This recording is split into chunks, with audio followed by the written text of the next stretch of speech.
Skies all open wide, geese go high and over. Oh, now you're a beachcomber, a fistful of sandfire, sea, lavender. See you next year.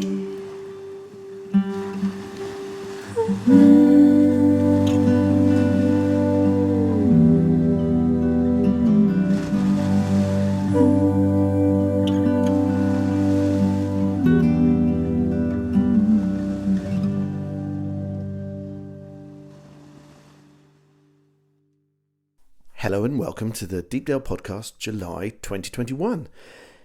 We've seen people. It's been quite a weird month because it's almost like it's been back to normal. Nathan and I headed out to Groundswell down in Hertfordshire.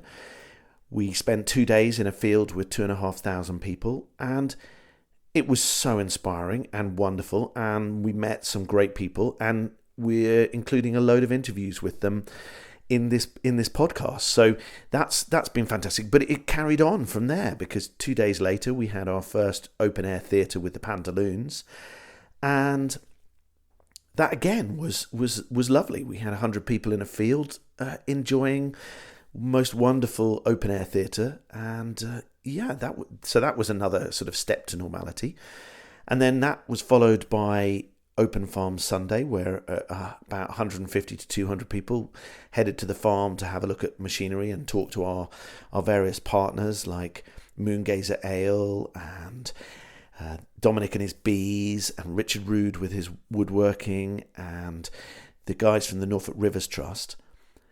And yeah, it's just begun to feel like some sort of normality is coming back, and it has been so wonderful to welcome so many people to Deepdale. The campsite and the rooms continue to be nicely busy, and it lots of really lovely customers. Yeah, it's just lovely to actually have some sense of normality returning to our lives. And so thank you to everybody who's inspired us or joined us or asked us questions over the last week and a half. Really lovely to see you, and we hope you enjoy the interviews we are including in this podcast, and that you get inspired about regenerative farming, about WildEast, and about coming to some of the open air theatre. There's lots of interviews, including chats with Ursula from Norfolk Rivers Trust, Richard Rood about his green woodworking courses that are coming up. There's interviews with various lovely people at Groundswell, including Catherine Temple, who makes the wonderful Mrs. Temple's cheeses. And there's Hugh from WildEast and various other people that we loved chatting to at the show at Groundswell. And then a really fun conversation with the four actors who presented the Pride and Prejudice open air theatre, about where they're heading off to and their favourite moments from shows, which was significantly revolved around weather, I think is the safe way to put it. Yeah, and then there's a bit of what's on coming up as well from me. So yeah, I hope you enjoy, and thanks for listening, and we look forward to seeing you at Deepdale very soon. But wherever you are, we hope you're beginning to find some sort of normality returning and that you are really enjoying life. Thanks a lot for listening. Bye-bye.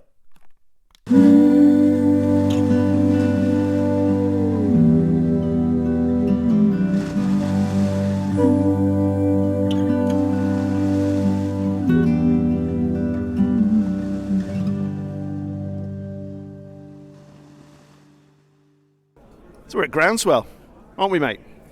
It's the Farmer Glastonbury. It's amazing. Yeah, I think that was your wife's description. And then we walked in the door and there was a circus tent, and it was like, yes, it is a Farmer Glastonbury. And there was twinkly lights and all sorts of stuff. Yeah, there's a fewer sandals and more, fleece gilets, but and a bit less face makeup. No less of the sparkly, but it's lovely. It's actually so nice to be around a bunch of actual real world people like Harry. How you doing, Harry? Very well, thank you. So Harry, Harry and us have had a long relationship at Deepdale. He used to grow maize on some of our fields. We've banished him now because he's not producing organic maize. But but it's still very lovely to see him. And we thought it'd be nice to have him on the podcast. So you're right. Are you enjoying the show? Yeah, it's fantastic. Like I say, there's no sandals, but a lot of steel-toe cap boots and fleece gilets.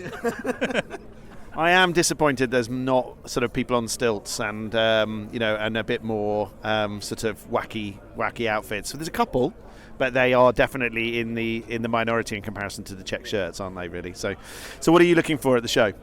How to grow organic maize. Perfect, excellent. So Harry will be back growing organic maize with us very soon. Then there you go. You heard it here first. But you've been looking at cover crops and undersowing and stuff to go with the maize, haven't you? Yeah, so it is. We are here looking at cover cropping, reducing synthetic fertilisers, pesticides, fungicides, the works, and trying to get maize to grow organically, no-till, only way we can to fix carbon, rather than just growing it and making natural gas. Yeah, it's but it is just so inspiring to be here, and there are so many people here. It's just fantastic, and they're all talking about regen ag. It's just fantastic. Yeah, it's very encouraging. As there's a sort of lots of positivity and lots of people getting really excited about earthworms and things like that. Even the pub here is called the Earthworm Arms. And that's really, really encouraging, and I think we're realising that there's a lot of this stuff that we're already really sold on, but there's so much going on, and it's fascinating to be part of it, really. Yeah. So Harry, are you here both days, or are you just here today? They only let me out for one day. It's a one-day pass, and I've got to be banished back to Norfolk again. You might get too inspired if you're here for 2 days. It might be just too overwhelming. So yeah. He goes back wearing sandals and saying, "I'm changing everything." Never get my Norfolk passport back. Yeah, we're only allowed to leave for so long before the groats are no longer worth anything. Yeah, exactly. No, it's just I'm loving the fact that there's so many people and that everybody's really keen to get passionate about it. But like there's talk tents, and one's called fungi, and one's called worms, and and it's just great. It's just such a fantastic place to be. Really feels like we're kind of at home. It's nice. It feels really nice. I mean, we're fairly early in the event. I mean, we're only a sort of a couple of hours in, and my brain hurts already. Yeah, well, I've just had a brownie, and I'm feeling a bit overexcited at the moment. But we're here for 2 days, and there's a load of really, really interesting talks. Everything from sort of carbon capture, net zero, natural capital baselining, loads of regen ag principles, soil health, all sorts of goodies. So there are various different talks here that we're going to be dipping into, and lots of really, really good brain food. So I think we probably will be a bit frazzled at the end of this, but it's well worth it. Yeah, and you can come and see our the results of our learning at Deepdale anytime. So cool, we'll do some more later. Maybe some organic maize.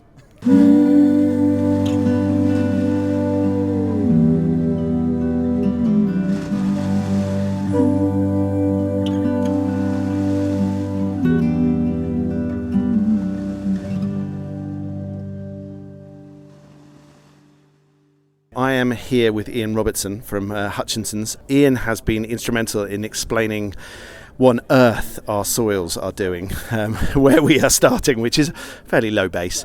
And we've done some soil tests, which we think we've done a couple of gold and a few silver tests. Ian, could you just explain to me a bit more about what it is that you find when you do these soil tests? Yeah, the main thing that we're finding is that when we look at the soils and we measure the chemistry of the soil, it enables us to really understand what's happening physically and biologically. And the consistent message we're getting back, or the consistent finding, is really, really good chemical analysis, but the biology and physics aren't allowing that chemistry to cycle into our crops or microbial activity.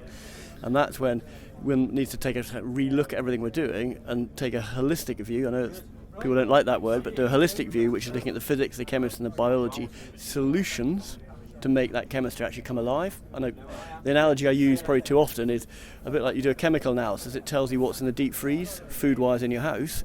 That's no good. It's got to be defrosted for us to utilise it, and that's where the solutions come in, that all this lovely chemistry in the deep freeze, we need to understand how to make it come out. And that's can be complicated, and there's no single blueprint.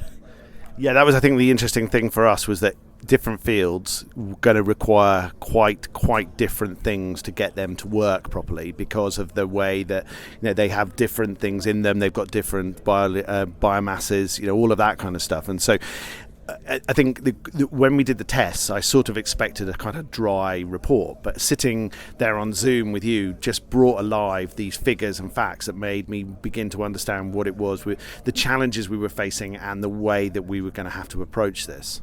Yeah, I think that's a massive compliment. I'll take that. But the key is that the black and white bit of paper is a black and white bit of paper. I can make colours on it, and it's still a bit of paper. It's the interpretation. The colours help. They do help. They do make it look pretty, but it can be mighty confusing. And again, it's only a bit of one-dimensional paper.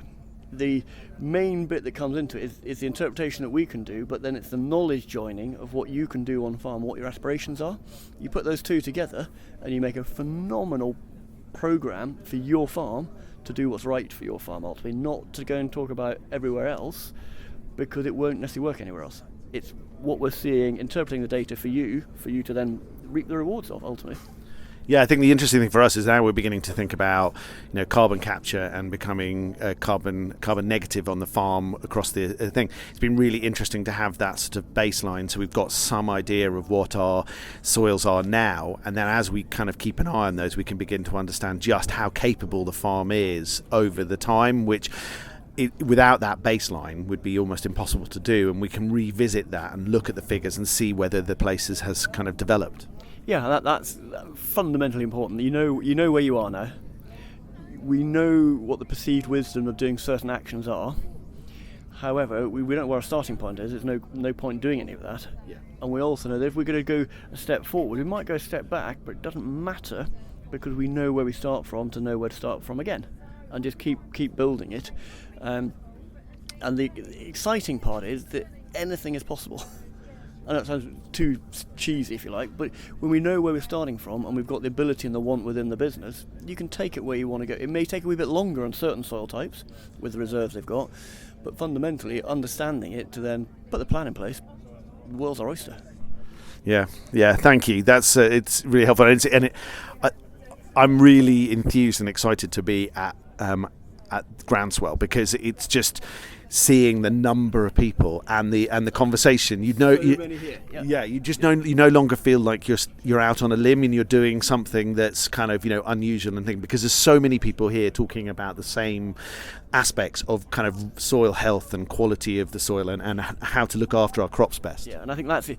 There's a big conversation going on, which is fantastic. There's lots of people doing similar things, but they're similar but different. And that's the bit I always believe come back to your farm, take the big concept in, but then hone it and sharpen it on your farm, and that's where you get the biggest response, rather than just following what's happening elsewhere. Make it right for your soil type. Yeah. Thank you so much, Ian, both for your scientific input and also making that come alive. Thanks a lot. That's brilliant. No worries.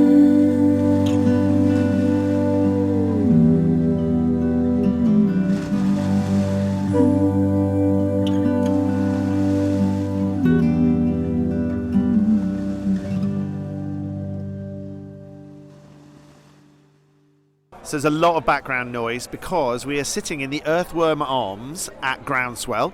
It's basically a big tent, but it's the pub, and it's a very good place to meet people. And I just happened to be joined by Mrs. Temple, as in Mrs. Temple's Cheeses. And I said, would you like to be on the podcast? And she said, yes. So I'm going to take the opportunity while I can. Really nice to have you with us, Catherine. Nice to see you. Well, it's great to be out at an event post-COVID, and it's great to see how many British farmers want to join the regenerative farming movement. Yeah, that is the really lovely thing about this. It's just, we've been kind of doing this now for, a year and a bit, and at times we've definitely felt we're out on a limb, but this just makes you realise how many people are passionate about this. Well, my husband came 2 years ago, and 3 days later, large pieces of equipment started to arrive at the farm. We'd already been growing maize by regenerative methods for 9 years before that. We had a lovely holiday in France, visiting the manufacturers of maize planting machinery.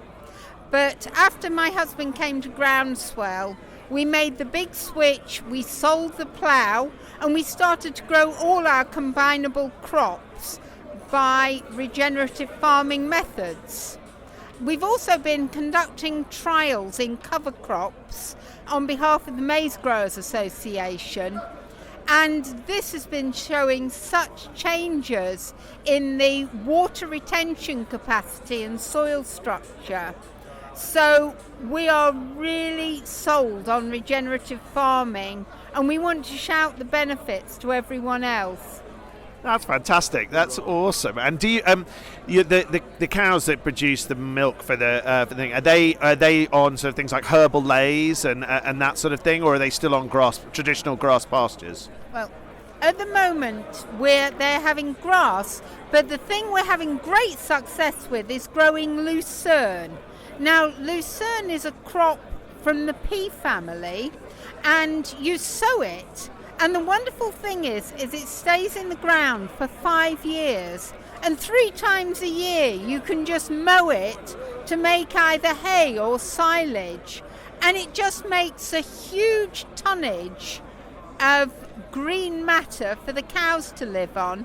And even better, it's putting nitrogen back into your soil the whole time, and it has roots that go down 5 meters. So last year, when the grass was really hit back by the drought, because the alfalfa and lucerne could draw water from 5 meters down, it just kept growing, and it just kept growing.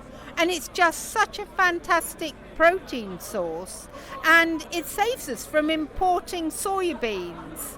And we don't want soya beans from Brazil. They're cutting down the rainforest. We want Norfolk protein, and growing lucerne allows us to do that. Really fantastic. And this is, I've known you most of the time for your cheese, which both Nathan and I are rather big fans of. And how did that come about? How did you find yourself suddenly being a cheesemaker? Well, my husband and I were summoned from Africa. We worked on the tea plantations, and we were summoned from Africa by my in-laws when they were ill and frail. And we arrived back and discovered that UK farming was in a real mess, and milk especially was being sold for a very low price, about 13 pence a litre, when it was costing 22 pence a litre to feed the cows to make it. And I just had to do something about this. So I got a library book and started making cheese. So it all came from your local library, got a library book, and you learned from there? It made a real mess in my kitchen on the first day. But with the help of the Specialist Cheesemakers Association, I soon developed a small production facility. I bought an old lorry body, made it hygienic, put the plumbing in, had my first batches tested by the local council, and I was away. And we've now been producing for 20 years, and in our time have made 13 different varieties of cheese. That's absolutely fantastic. And if you haven't tried Mrs. Temple's cheeses, you can find them in many shops around the North Norfolk area and West Norfolk area. And served in all good restaurants. So there you go. You heard it here. Available in all good restaurants in North Norfolk. So there you go. But yeah, you really must try her cheeses. They are fantastic. Thank you so much for chatting to us, and really lovely to see you. Cheers. Cheers.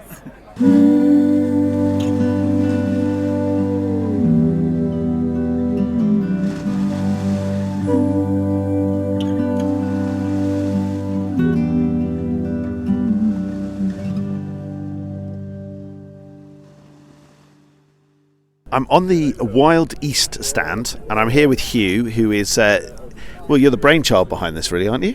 I am when we're talking about all the things that are going well, yeah. Me and Ollie and Argus, who are both here with me, the 3 founders. I think they say increasingly often that I drag them into it, but I think it's definitely a trio.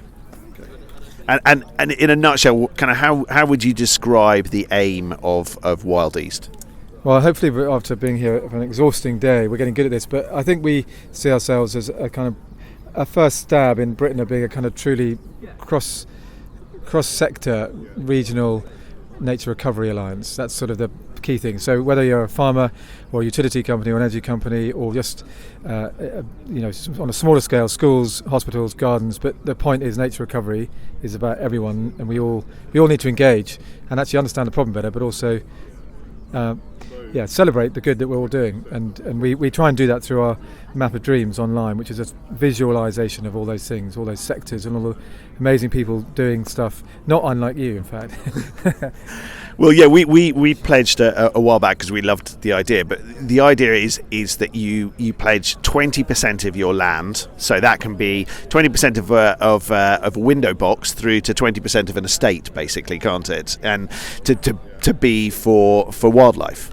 Yeah, I mean, it's awful to think that you're better at my loglands than I am, but you're quite right. Yeah, so the central pledge is exactly that, 20% of whatever you've got. And, I think it is important that, when we came up with that figure, it was a sort of, we're sort of slightly nostalgic and romantic, poring over old maps and looking at the things we'd lost, like the parts of the Brecks or the Suffolk Sandlings, and trying to come up with a number. And, but when after we'd launched, we were very lucky to then fall in with some scientists at Cambridge University who've been working as part of a global alliance to find out exactly what is the sort of magic number that nature needs to be abundant and to thrive, be well in our hard-working landscapes.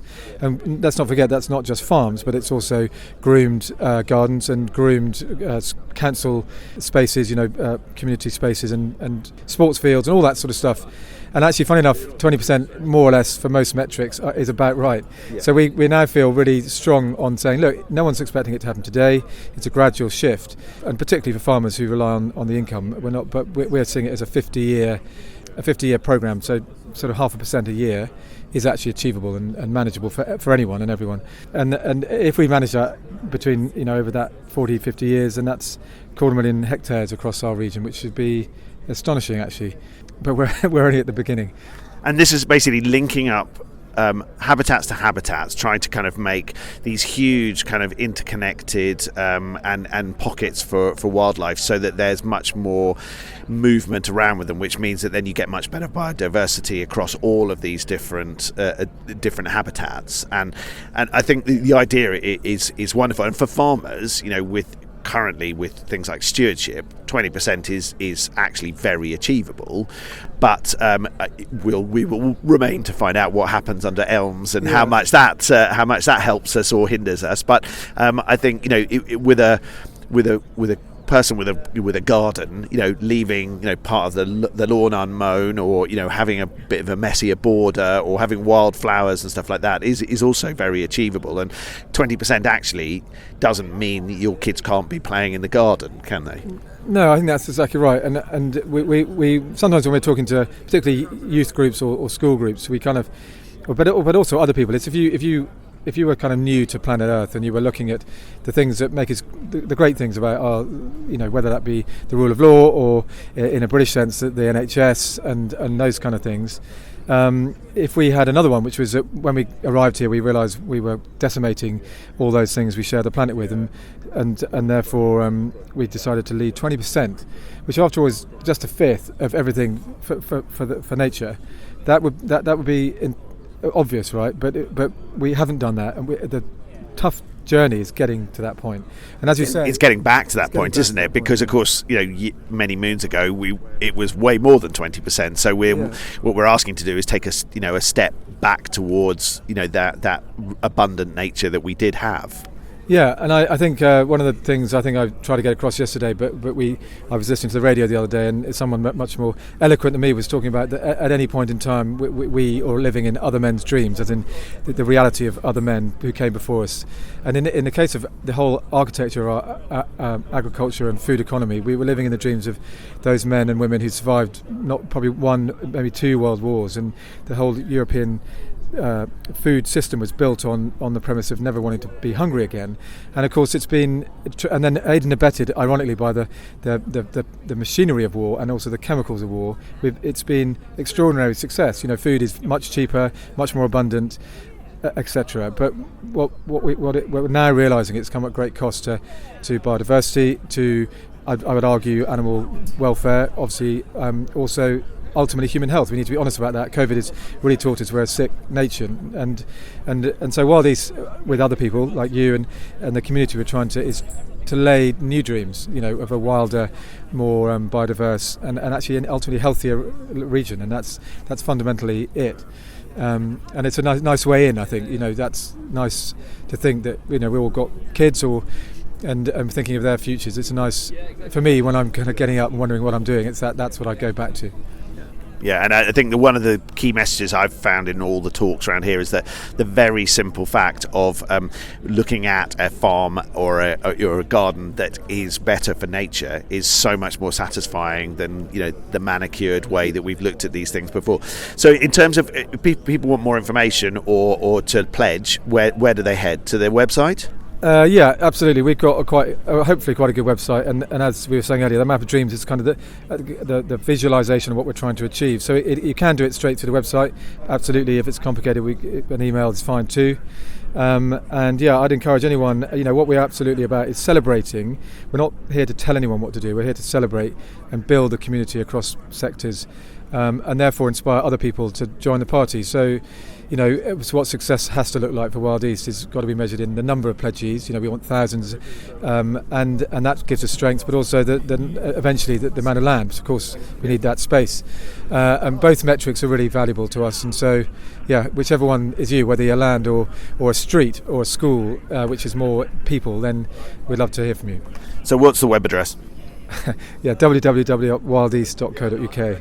Brilliant, that's fantastic. We'll send some more people there and put some links on, and we're looking forward to being able to put our badge on our website saying we pledged for WildEast. I think that'd be great. Yeah, well, we like that too. And yeah, thanks so much. Well, thanks for talking to me, Hugh. That's brilliant.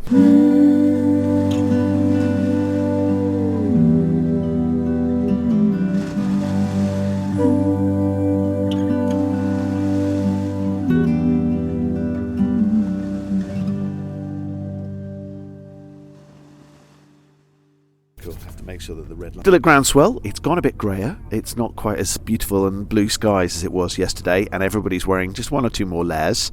And I am with Ian from Farm Ed. Tell me a bit more about yourself and about Farm Ed, Ian. Hey, Jason. Well, I'm Ian, as you say, and yes, I wear the Farm Ed hat today, but I've spent 35 years working in agriculture. I've been a seed merchant supplying farmers with diverse seed mixtures for the last few decades, but 10 years ago we had this idea to demonstrate all these really wonderful things that we were seeing on farms, which evolved around habitat creations, around soil improvement, which effectively tackled biodiversity loss and climate change, and we were dead keen to show that on a farm scale. And then we developed a demonstration farm, a model farm if you like, here in West Oxfordshire, which is where Farm Ed is. It's not what we are today, is it? We're not quite sure, which is just a bit bizarre getting out, isn't it, at the moment? It's a weird experience of actually being in the same place with other people, not at home. That's it, exactly. But the whole concept was to link, good farming practices, good farming methods with with food, the way it's produced, and the effect that the method of farming has on our environment. So you invite people onto the farm to learn about that, so it's a kind of their sort of day and residential courses?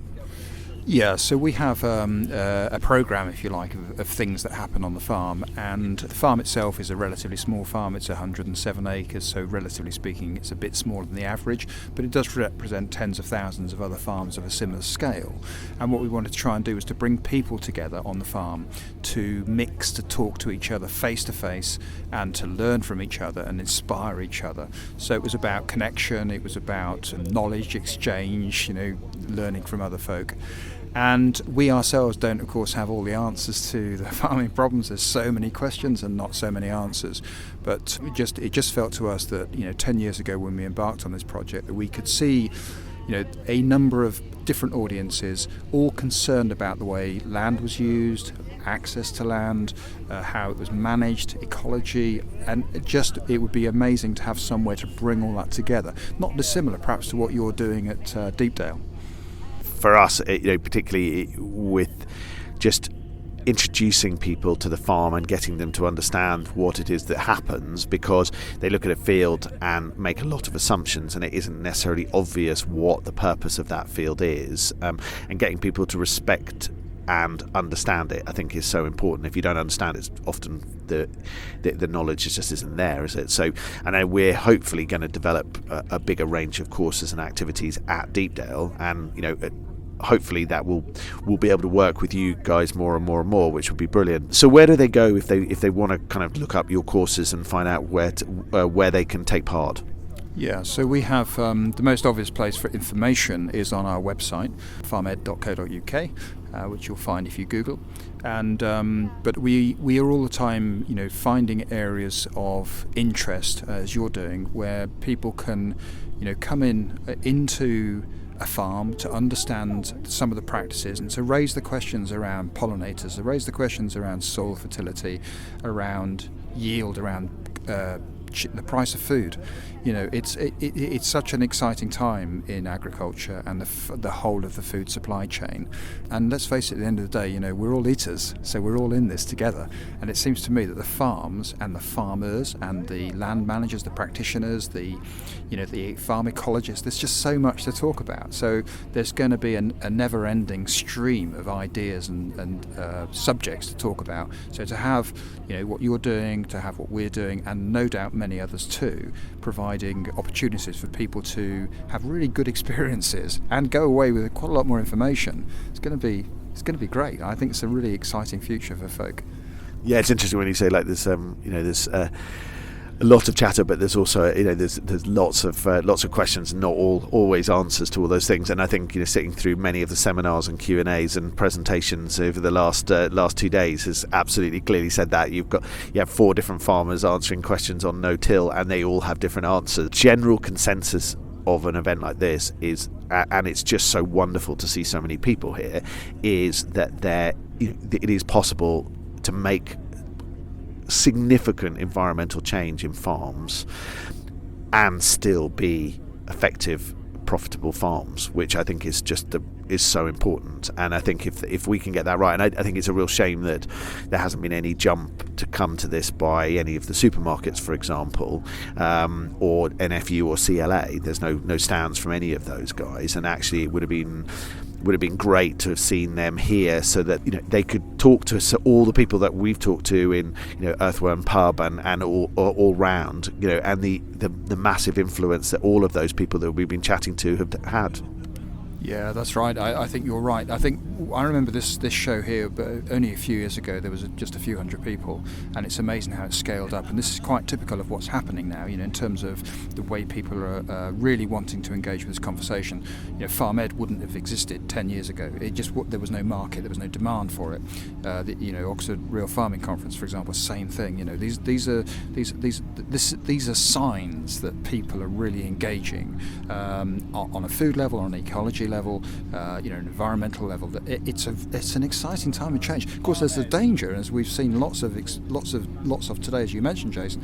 That people haven't got all the answers. Loads of questions being raised. But how many answers are you going to get if you ask economists the vision of their future, in a room? Well, as many as there are economists, and it does feel a little bit like that. But I think fundamentally, what's going on underneath all this is that there's literally a groundswell of people changing their minds around soils, and around how farming fits into the environment. And we all know that with a lot of money is going to be removed from farming for basic subsidy payments. Farmers are going to be challenged to keep their businesses viable, and it's down to all of us that involved, not just on the farming side, but also that if we eat food, think very carefully about where our food comes from, what system we want to encourage with our pounds, shillings and pence, because that's what will happen. It's an economic change coming. That's the driver, and we can, by spending our money wherever we like, change the way farming is.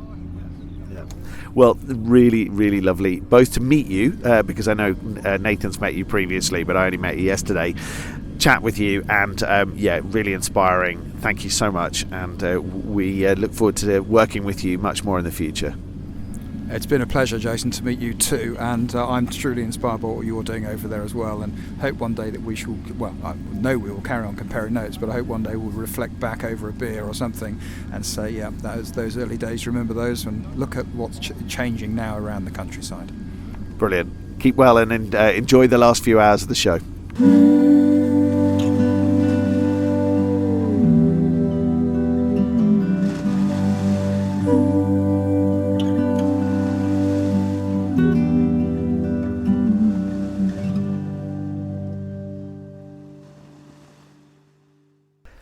So I am here in the orchard. I've got 4 actors in front of me. It's almost sunny, and we're hoping it's going to stay like that because they're about to set up for Pride and Prejudice, the Pantaloons version of the Pride and Prejudice, which will mean the 4 of them change costumes multiple times and characters, make a very, very hilarious take on this classic novel, and it will be a brilliant evening. And we've got about 100 people booked to come in and watch them this evening. So really looking forward to it. And we thought we'd just have a quick chat about life on the road as a Pantaloons actor, and the shows that they've been in before and the shows that are coming up.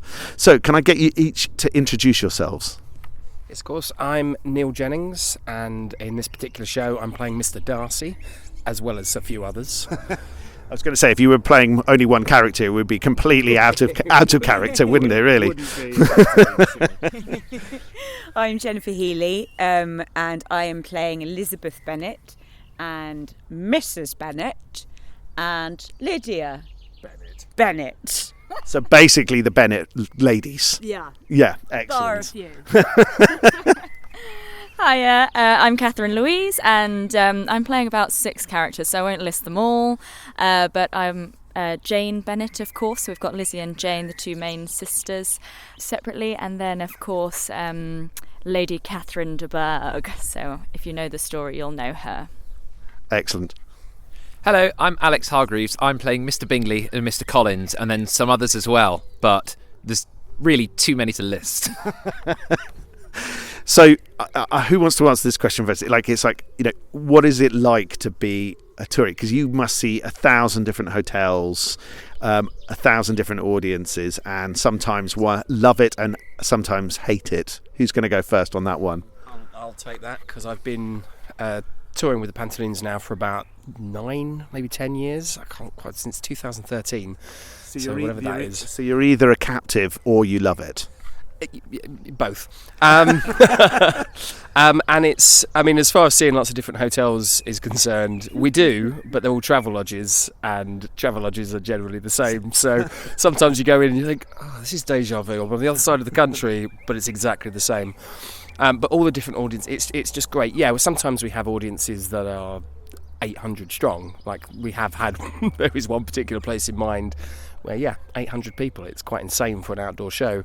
And then you have other places where you're performing to 12 because the weather's miserable and everyone's decided not to come, but you still perform everything that you've set out to do. You still crack the same jokes, you make that connection with the audience, and sometimes you can walk away from a show feeling very wet and a bit deflated, but more often than not you've really got to the audience and they've really enjoyed themselves. Yeah. Well, watching the audiences here, they've loved every show that you guys have done. So I think this is their 4th year you've been here. So this is, it's great to have you back. So what's your biggest highlight? Biggest highlight? Or your favourite character, if that's an easier question. I'm really enjoying Elizabeth Bennet this year. I've done 3 Pantaloon shows now. So I did Importance of Being Earnest, and then I did Twelfth Night last year. And I'm really enjoying Lizzie. And you survived 12th Night as well, so that's very good, despite the weather's best efforts for the last 15 minutes here. On my birthday. On my birthday. Life choices, yeah. Yeah, they. I was on the gate, and the trees that we can see behind them, they dipped by at least 30 degrees as I was standing in the car park, and I turned round to run in and warn people, but by the time I got into the orchard it was too late, and these guys had pretty much disappeared off the stage. They very bravely asked the audience whether they wanted to continue, and the audience said yes, which wasn't the answer they were hoping for, and they stoically raced through the last sort of 20 minutes of the play in about 5 or 6 minutes. I think we narrated some of it, as opposed to actually doing the text. The point was that the people who were watching just thought it was wonderful, and were absolute hats off to you guys. And and they all left with a smile on their face. Amazingly, we only lost about 5 to 10% of the audience. Everybody else waited, which was truly incredible. Hats off to you both. And I think the weird thing was, earlier in the evening, we'd been talking about what was the wettest show you'd done, and at the end, as you put the last stuff in the van, you just looked at me and went, "This one." And the tea I brought you was water by the time we got here, so it was pretty depressing. Things. Possibly it is one of my personal highlights for the fact that it was so memorable. And it was funny. It was. We were laughing so hard. You could not stay on the stage. No. We were being blown off the stage, rain coming in at almost 90-degree angle to the sky, like straight into your face, and thinking, can they hear us? Can they hear us? We could hear you. We could hear you. Did a very how? I'm not sure, but we could. We could. It's excellent. So what's your highlights? You know, what's your favourite one you've done? Well, of this tour so far, I don't know if it's necessarily the favourite in terms of shows performed, but on our opening day we did 2 shows, a matinee and then an evening show, and the weather between those 2 shows could not have been more different. The matinee at 2 p.m. was absolute blazing heat, wasn't it? It was about 30 odd degrees and so hot and sticky and muggy, and afterwards we were dripping wet with sweat and thinking, how on earth are we going to do that again in about 2 or 3 hours time, and just sitting there trying to escape the heat. But then we heard that there was a forecast of rain for the evening show, and we thought, no, it can't be, not after that one. It's so hot, it's impossible. Or if it is, it'll just be a little drizzle before we start, it'll be fine. And it held off until the moment we started, and then the heavens opened completely, and we all sort of resiliently thought, you know what, this is really heavy now, but in 5 minutes it'll stop. And I think we all went the whole show thinking, in 5 minutes it'll stop. Okay, it'll stop soon. I think it might be getting thinner, it's about to stop. And then it wasn't until the very end of the show where we all kind of looked at each other and thought, nah, it's not going to stop. That's it for the night now. And it was the wettest pack down I think I've done for in all of the other tours that I've done. It got even heavier while we were taking the set down, helpfully, just to really sort of then stopped the moment we finished packing up. It did, yeah. It stopped the moment the van door closed. It stopped raining.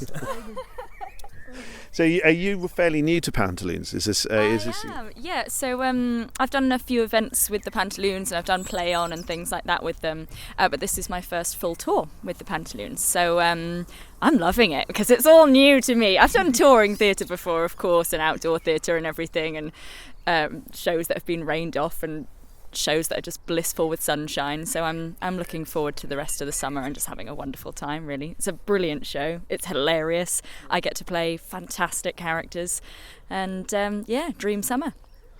Excellent. Well, we do love having the Pantaloons here, and they're here 2 more times later this summer. In August we've got the Tempest, and at the end of August we've got Wind in the Willows as a matinee performance. They're going to be great fun. This evening is going to be great fun. Thank you so much for joining me, guys, and have a wonderful evening. And we look forward to seeing how Pride and Prejudice has been edited into something very funny. Cheers, guys. Thank you.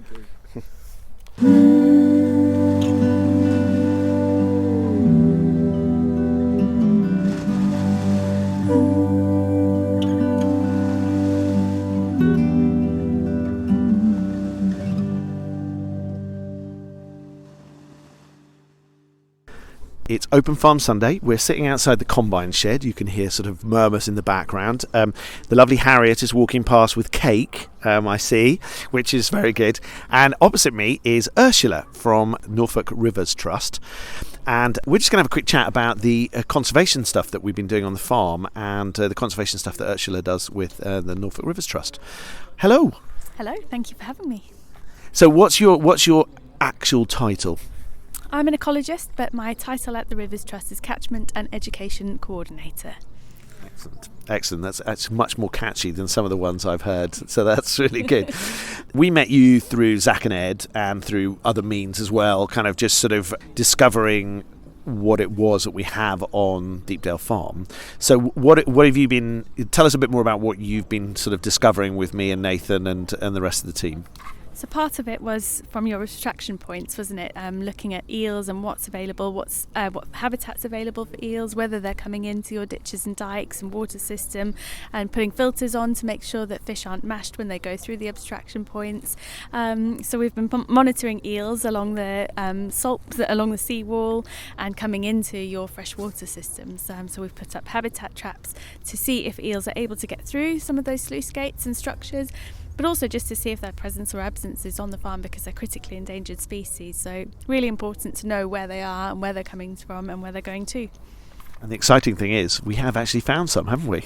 Yes, it's been very, very exciting to see. It's really nice to know, because a lot of points aren't passable to eels. They can't get through a lot of sluice gates and barriers to migration, so we know they're able to get through the Environment Agency sluice gate, which is really good news.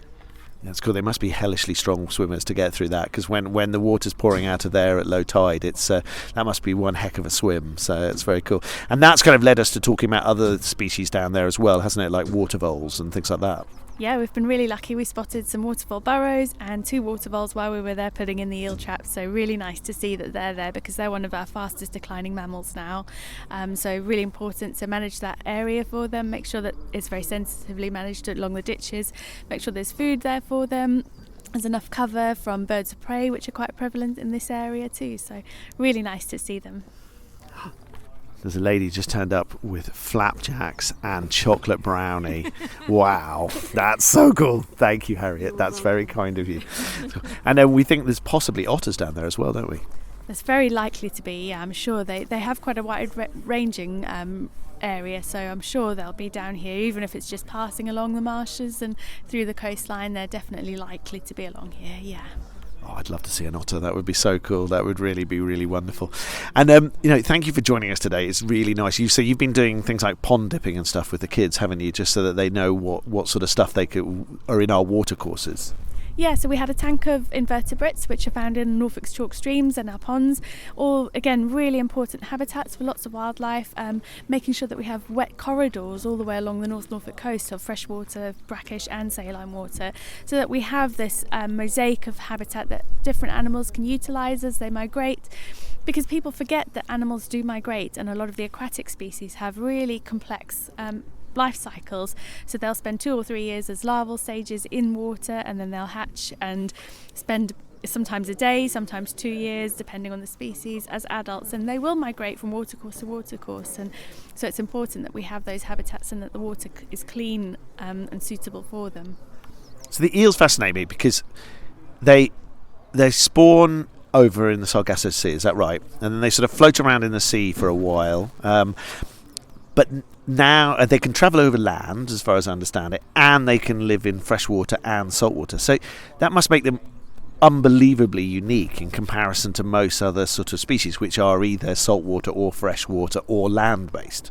Yep, they are incredible animals. The fact that they have evolved to survive these amazing life cycles, for one. The fact that they have come from the Sargasso Sea, which is thousands of miles away, and with the continental drift, they've had to swim further and further and further over the thousands of decades of generations. And it's just amazing to see that they come all the way over here and they drift on the ocean currents. They feed on marine snow, it's called. They get here, then they'll spend 7 to 20 years here, and then they'll swim all the way back. They'll stop feeding, so they'll just rely on fat reserves, go back, lay about 1 million eggs, and then they die, and it's up to the babies to look after themselves. It's just incredible that a fish can do that. It's amazing they've survived this long, really. So it's not that surprising they're pretty much endangered, because with all the pollution we managed to put in their way between there and here, I'm still impressed that we get any at all. So, well, thank you so much for working with us. It's it's an absolute pleasure to kind of just understand what it is that we've got here and try and understand the story. And I know some people kind of get very concerned about kind of all the different things that they've got to think about on their land, but the thing for us is it's all part of the story of Deepdale, and being able to see both what we've got and what we can improve with what are relatively simple, straightforward changes to just help those develop. So, thank you for working with us. Thank you for joining us today, and it's lovely to chat with you, Ursula. Thank you very much, and good luck. Thank you. And if people wanted to find out more information about the kind of the work that you guys are doing with Norfolk Rivers Trust, where should they go? We've got a really good website, so norfolkriverstrust.org.uk, and we've got norfolkriverstrust.org, and we've got a Facebook and Twitter page, and we've also got an Instagram feed. So all the social media you can follow us on. You can come and volunteer with us as well. We run planting days and survey days. We've got loads of students who come along and work with us to get work experience for their future careers as well. So yeah, come along. Thank you, Ursula. Cheers.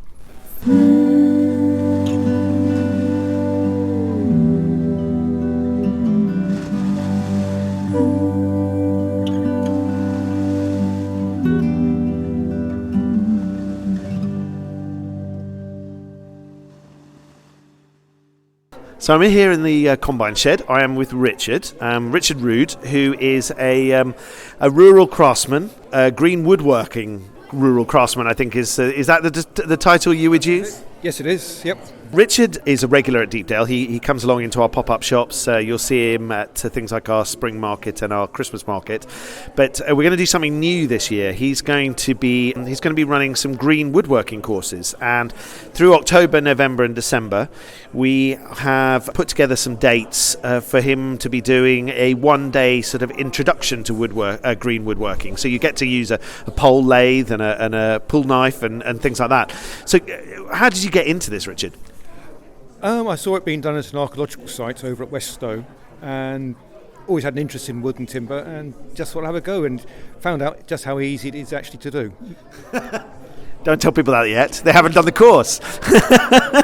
So we're going to have up to 4 people each day, and basically it'll be Richard kind of up in one of our barns teaching how to do this. So tell me a little bit about the process that you're just doing at the moment. Right. Well, so far we've taken the log from the tree, freshly felled this morning, clefted it down to a usable size, then used a draw knife to make it circular before then going on the lathe. The whole system, although it looks like it should be exerting yourself, is actually very simple, and the whole idea is to show people that you just want to put your mind to it, you can do it. It's not hard at all. And it's the traditional old lathe. So you're pumping it with your foot, basically. The rope is turning the piece of wood, and it's the pre-electric lathe, basically, isn't it? Yes, the basic principle of this lathe goes back about 2,500 years to the early Iron Age, carried on commercially in this country till the 1950s, just because it was so simple and efficient. Yeah, fantastic. Excellent.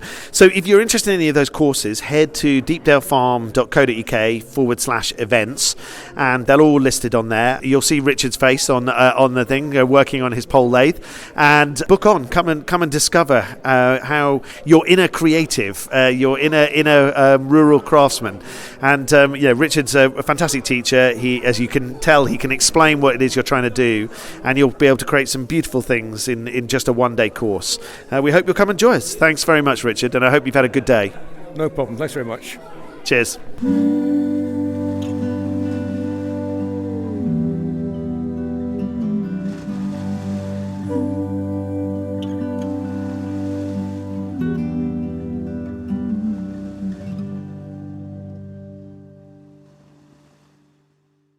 What's on at Deepdale?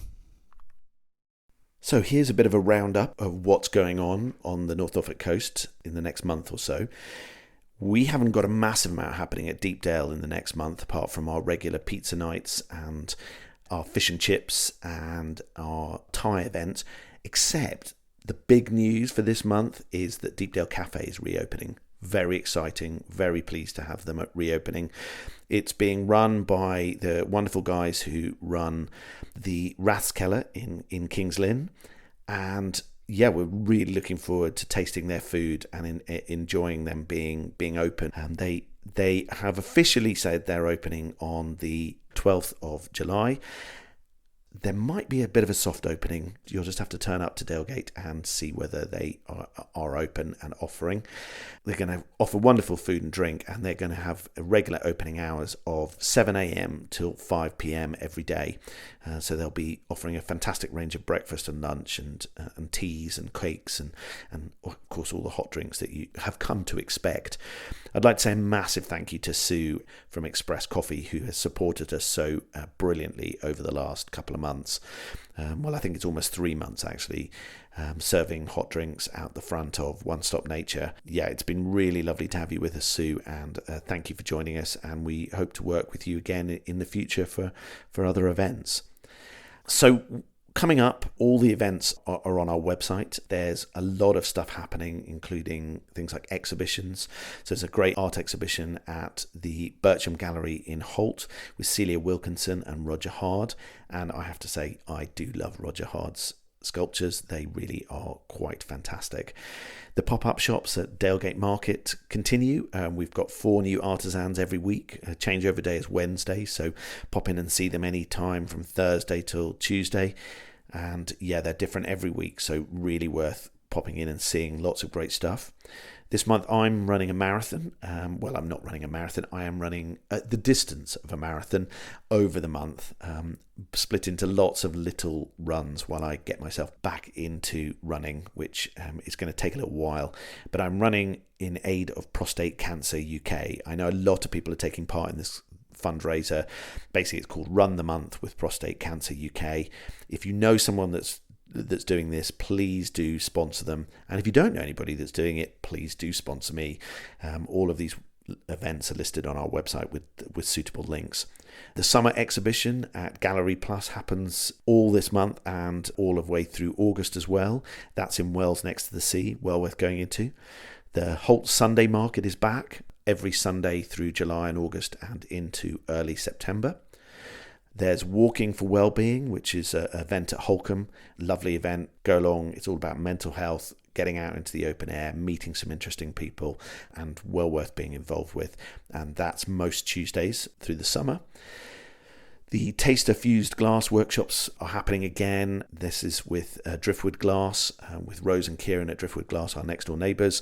Listen back to previous editions of the podcast and you'll hear Rose expertly showing us how to make a wonderful coaster out of the glass, and well worth taking part. You can make beautiful things and learn about glass. Brewery sessions at Wildcraft Brewery in July. They're a lovely outdoor event, well worth heading to. Kings Lynn Farmers Market, which is taking place on the 10th of July. See our website for other dates. Later in July, mid-July, 17th of July, is Stanhope Open Gardens. 10 gardens across Stanhope and Barwick. Beautiful, beautiful gardens, so well worth heading to. Later in the month, on the 25th of July, there's the RAF Bircham Newton opens up. It's one of the old RAF bases. You can head over there and there's a really interesting heritage centre. It's not open very often, so do check the website for details of how often that is open. But you can put the 25th of July in your diary for that one.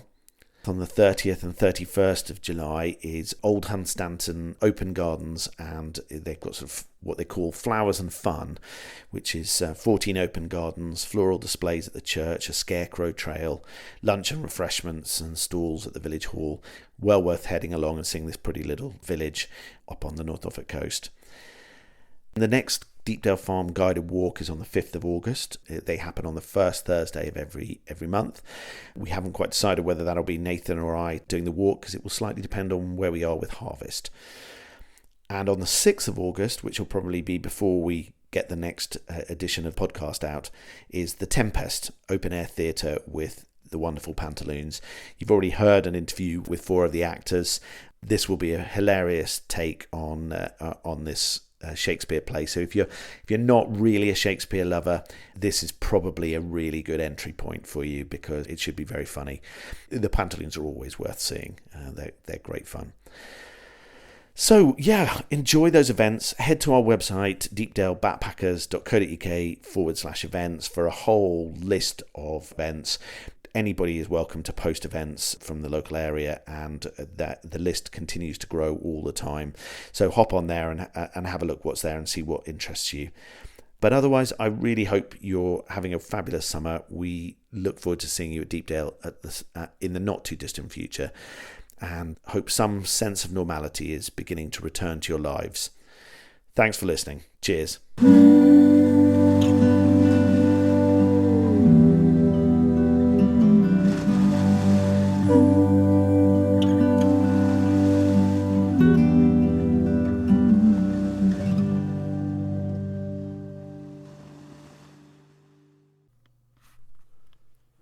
Thanks for listening to this episode of the Deepdale Podcast.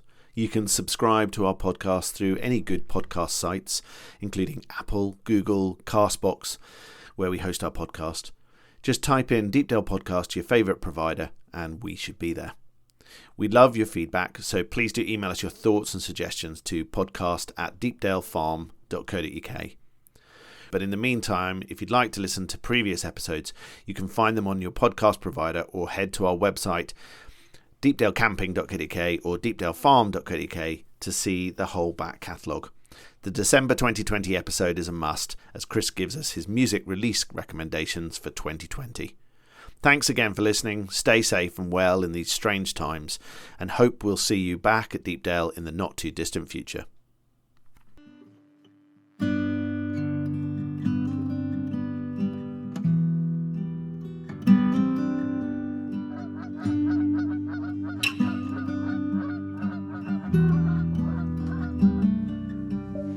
Skies all open wide, geese go high and over.